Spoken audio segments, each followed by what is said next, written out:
समय शब्द के गुरुदेव ने दो अर्थ किए, आचार्य अमरचंद ने एक ही अर्थ किया। सम मतलब एक साथ,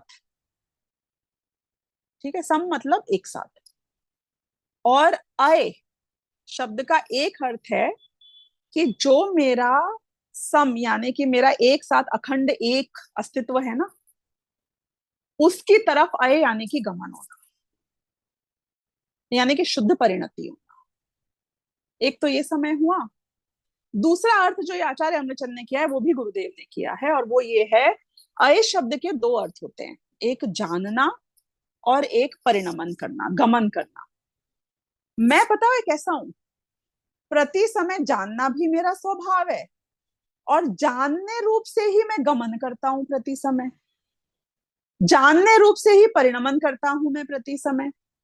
मेरा एक्शन भी जानने रूप है, और जानना तो जानने रूप है ही। तो जानने रूप ही जिसका एक्शन एक साथ हो, यानी जानना और परिणमन करना एक साथ एक रूप जिसके होता है, उसको समय कहते हैं। तो यहां पर समय में मुख्य रूप से हमको, क्योंकि सब ज्ञान जो मुक्ति का कारण है उसकी बात हो रही है। कौन सा ज्ञान मुक्ति का कारण है? कि जो परमार्थ है, यानी कि जिसने आत्मा को लक्ष्य किया। कौन सा ज्ञान मुक्ति का कारण है? कि जो समय रूप है, यानी जानना और परिणमन, जानने रूप करना। किसको जानने रूप परिणमन करना? क्या जानने रूप परिणमन करना मुक्ति का साक्षात मार्ग है?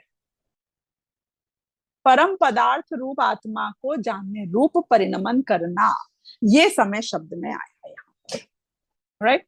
ओके। फिर तीसरा विशेषण लिया शुद्धो। अब ये शुद्धो के बहुत सारे मीनिंग इसी समय सार ग्रंथ में आए हैं, क्योंकि शुद्ध वर्ड ही इतना जेनेरिक है। एक 38वीं गाथा में अर्थ आया था, एक 73वीं गाथा में अर्थ आया था, कहीं नव तत्वों से भिन्न बताया था, कहीं पर षटकारक से भिन्न बताया था। अब एक शुद्ध शब्द का अर्थ यहाँ भी आता है, और ये शब्द क्या है वो ये समझाते हैं आचार्य अमृतचंद्र। वो कहते हैं समस्त नए पक्षों से अमिश्रित एक ज्ञान स्वरूप होने से शुद्ध है। जो मैंने अभी थोड़ी देर पहले भी बात करी थी कि ये जो सूक्ष्म विकल्प है नए पक्षों के, मैं शुद्ध हूं, मैं एक हूं, मैं मुक्त हूं, मैं अबंध हूं, मैं त्रिकाली हूं, तो उन नए पक्षों में अटकने वाला अशुद्ध नहीं है ये, उससे भेद को प्राप्त हो जाए वो नहीं है ये। उन सारे नए पक्षों में भी उनसे भिन्न, उनके राग से भिन्न एक शुद्ध आत्मा जो है वो है। वो आपके नए पक्षों के अधीन नहीं है। आप किस दृष्टि से उसको देखते हो उस पर वो डिपेंड नहीं करता है, वो तो जो है वो है, ऐसा शुद्ध। और ऐसा शुद्ध कब होता है ये आत्मा? ये शुद्ध तब होता है जब ये सूक्ष्म नए विकल्पों को छोड़कर शुद्ध आत्मा को ही ज्ञेय बनाता है। ऐसा ज्ञान मुक्ति का, ऐसी शुद्धता मुक्ति की साक्षात कारण है, राइट? Okay, next one. फिर ये बोलते हैं जो केवली। आहा, केवली का नाम, अभी अर्थ तो हम एक ही समझते थे अभी तक, केवल ज्ञान, जो तीन लोक की, तीन काल की समस्त बातों को, आलोक की भी एक साथ जानता है, उसे केवल ज्ञान कहते हैं।